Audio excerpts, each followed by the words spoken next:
मुंबई के भाइखला इलाके में एक गरीब फल बेचने वाला था। नाम था अब्दुल शेख। लोग कहते हैं एक रात उसने एक जिन की मदद की थी और उसके बाद अब्दुल की किस्मत इतनी बदल गई कि लोग हैरान रह गए। लेकिन कुछ महीनों बाद जो हुआ उसने पूरे इलाके को डर से कांपने पर मजबूर कर दिया। मुंबई का भाइखला मार्केट, भीड़, शोर और भागती हुई जिंदगी।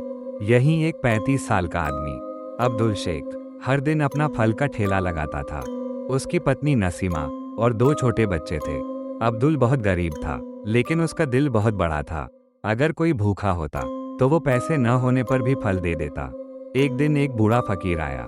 उसने कहा, बेटा, 2 दिन से कुछ नहीं खाया।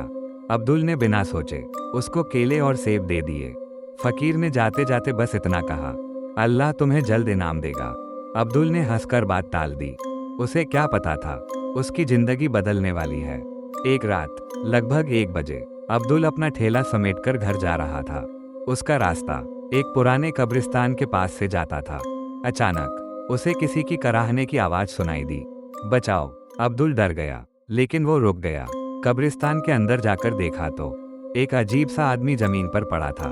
उसकी आंखें पूरी काली थी और उसके आसपास अजीब सी ठंडी हवा चल रही थी। अब्दुल डर गया, लेकिन फिर भी उसने उसे पानी दिया। जैसे ही उसने पानी पिया, अचानक चारों तरफ तेज हवा चलने लगी और वो आदमी खड़ा हो गया। फिर उसकी आवाज बदल गई, अब्दुल, तुमने मेरी मदद की है। अब्दुल डर गया। तुम कौन हो? वो बोला, मैं इस कब्रिस्तान का जिन हूँ। जिन बोला, इंसानों में अब इंसानियत नहीं बची, लेकिन तुम अलग हो। मैं तुम्हें मालामाल कर सकता हूँ। अब्दुल डरते हुए बोला, मुझे बस इतना चाहिए कि मेरे बच्चे भूखे ना सोए। जिन मुस्कुराया। उसने जमीन पर हाथ मारा। अचानक मिट्टी से एक पुराना लोहे का बक्सा निकल आया।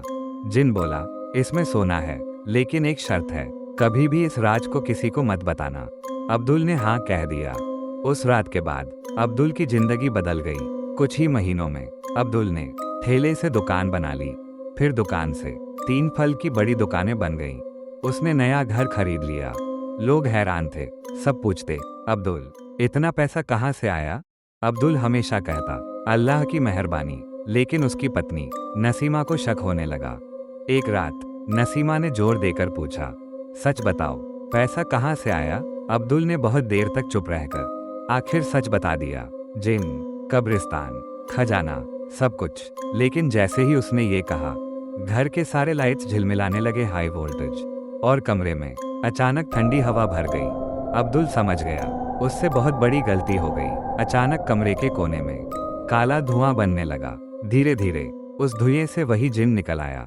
उसकी आंखें अब आग की तरह लाल थीं। वो गुस्से में बोला, मैंने तुम्हें मना किया था, राज किसी को मत बताना। अब्दुल कांपने लगा, मुझे माफ कर दो। लेकिन जिन बोला, अब कीमत चुकानी पड़ेगी। अगली सुबह मुंबई पुलिस को खबर मिली। अब्दुल का घर खुला था। अंदर सब कुछ गायब था, पैसा, सोना, दुकान के कागज, सब। और अब्दुल भी गायब था। आज भी भाइखला के उस पुराने कब्रिस्तान में रात 1 बजे लोग कहते हैं, एक आदमी की आवाज आती है, मुझे माफ कर दो, और उसके पीछे एक भयानक जिन खड़ा होता है। अगर आप अब्दुल की जगह होते तो क्या करते? कमेंट बॉक्स में बताओ। क्या आप भी जिन का राज छुपा पाते, या आपकी भी किस्मत अब्दुल जैसी होती?